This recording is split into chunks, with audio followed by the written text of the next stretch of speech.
Let's talk about 10 ways to get the point across to supersize and grow your business and supersize and grow your business. Sharon Horne-Ellstrom here. I actually have 10 plus ways to get the point across, but our idiom for today for supersize your business and to grow and build and create the businesses that we want in the world is the first thing you need to do is get your point across. People have to know why you exist, what you're doing, why you're here, and in order to do that, you need to get attention. This idiom, just like to get the message across, and I'm looking for a magnifying glass, obviously, so I can see to get my point across, is the exact origin of it, the exact documented origin of it isn't really known, but they suspect that it's from the fact that even before language and words existed, people used to point at things to draw attention to the things they wanted people to pay attention to. Even if they weren't communicating in words, like cavemen or cavewomen, they would grunt and point to what it was they were trying to get your attention for. Now, it's just like people pointing at you when they want your attention.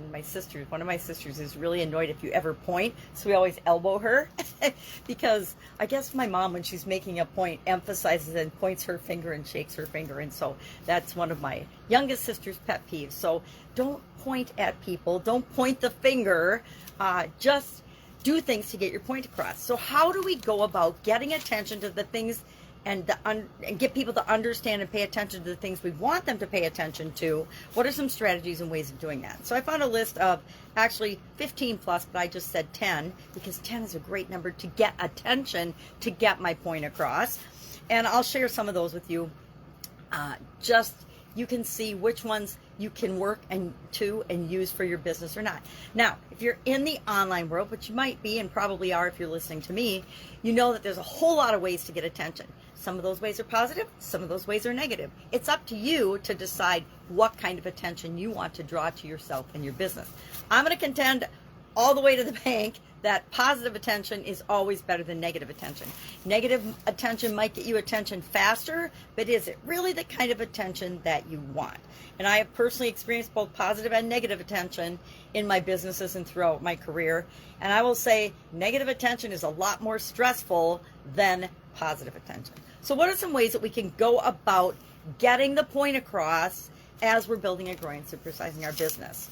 Number one, be clear and concise in all of your communication. The quicker, the easier, the faster, the more clear and concise and direct you are, the easier it is to get your point across. And make sure that people understand what it is that you're trying to share. State your main point early on. If you're meeting with somebody, and I've dealt with people that beat around the bush. I don't know if you know what I mean when I say that, but they will talk in circles, or they will talk around a topic before they finally get to the point of what it is they either want you to do or they want you to pay attention to, etc., or they want you to invest in. Be direct, be honest with people. One of the industries that drives me the most crazy with respect to this, actually there's a lot of them, but network marketing. Have you ever met a network marketer that just gets to the point immediately? Or do they always evade and pretend that they're not representing the organization that they're representing? Use concrete examples. And in addition to that, use analogies and metaphors. Tell stories. People understand stories, metaphors, and analogies, and idioms. That's why I talk about idioms every day. Believe it or not, even though idioms can be kind of confusing to non-English speakers, and guess what? There's idioms in every language. They help people to visualize, imagine, and see. It's why I use silly props in my videos to get the point across, because it's more memorable than if I just say, let's get the point across. Use visual aids. Again, visual aids, because it's more memorable. Pictures worth 1,000 words. Engage with questions. Ask questions. Repeat key points.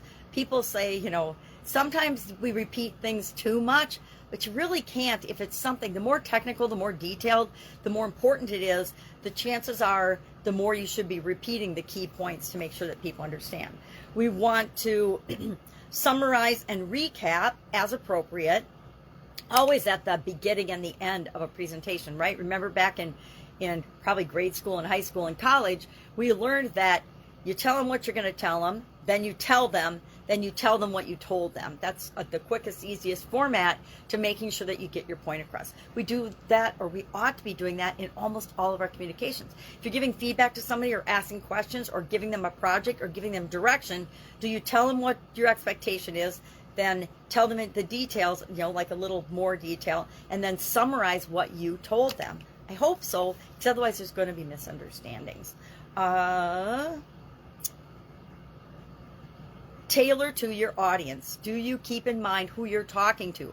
I speak very differently to my 2-year-old granddaughter than I speak to my 29-year-old daughter, than I speak to my 86-year-old mom, than I speak to someone that I'm consulting and coaching with. Each are different audiences, each have different levels of understanding on the topic that we're talking about, and so I need to tailor my message to them, to my audience. Maintain eye contact. Make sure you're looking at the person you're talking to, unless you need to read your notes with a magnifying glass. Use body language. And, of course, eye contact is a form of body language, but use body language to convey your message so people know that you're serious or whatever it is that you're trying to convey. Listen actively.